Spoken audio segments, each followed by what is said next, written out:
ഈ പറയുന്ന കാര്യങ്ങളിലും ജസ്റ്റ് പറച്ചിൽ മാത്രമല്ല അവരുടെ പ്രവർത്തനങ്ങളിൽ അത് ഉണ്ടാകുന്ന ഒരു പ്രതീക്ഷ ഇപ്പോൾ തോന്നുന്നുണ്ട്. ഇതേതെങ്കിലും സിനിമാരംഗമല്ല.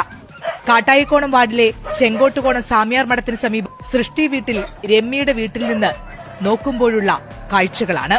വീട്ടിനുള്ളിലേക്ക് വരാൻ പറ്റുന്നില്ല, വീട്ടിൽ നിന്ന് പുറത്തേക്ക് പോകാൻ പറ്റുന്നില്ല, എന്റെ കുഞ്ഞിന് വെളിയിൽ ഇറങ്ങാൻ പറ്റുന്നില്ല, ആർക്കും ഇങ്ങോട്ടേക്ക് വരാൻ പറ്റില്ല. ഒരു 6 മണി കഴിഞ്ഞു കഴിഞ്ഞാൽ ഞാനിവിടെ കംപ്ലീറ്റ്ലി ഐസിൽ. BJP ഭരണത്തിലേറിയപ്പോഴത്തെ പ്രധാന വാഗ്ദാനമായിരുന്നു തെരുവ് നായ്ക്കളിൽ നിന്ന് നാട്ടുകാർക്ക് രക്ഷ. മേയർ VV രാജേഷിന് മുമ്പിൽ രമ്യയുടെയും നാട്ടുകാരുടെയും ദുരിതം ഞങ്ങൾ സമർപ്പിക്കുന്നു. തിരുവനന്തപുരം ചെങ്കോട്ടുകോണത്ത് പോലീസ് ഉദ്യോഗസ്ഥ വളർത്തുന്ന തെരുവ് നായ്ക്കളെ കോർപ്പറേഷൻ സംരക്ഷണ കേന്ദ്രത്തിലേക്ക് മാറ്റുകയാണ്. നായ വളർത്തലിനെതിരെ സമീപവാസികൾ ഏറെ നാളായി പരാതിപ്പെട്ടിരുന്നതാണ്. ജനങ്ങൾ അനുഭവിക്കുന്ന ബുദ്ധിമുട്ടുകൾ ശ്രദ്ധയിൽപ്പെട്ടാൽ ഭരണസമിതി അത് എത്ര ബുദ്ധിമുട്ടുള്ള നമുക്ക് ഭരണസമിതിക്ക് റിസ്ക് വരുന്ന കാര്യമാണെങ്കിലും അത് അഡ്രസ് ചെയ്യണമെന്നുള്ളതാണ്. കോർപ്പറേഷൻ BJPയുടെ അധികാരത്തിൽ വന്ന് ഇപ്പോൾ ഒരു 1 മന്ത് കൂടി ആയിട്ടില്ല. അപ്പൊ അവരുടെ മാനിഫെസ്റ്റോയിലുള്ള ഒരു കാര്യമാണ് ഈ തെരുവ് നായ പ്രശ്നം.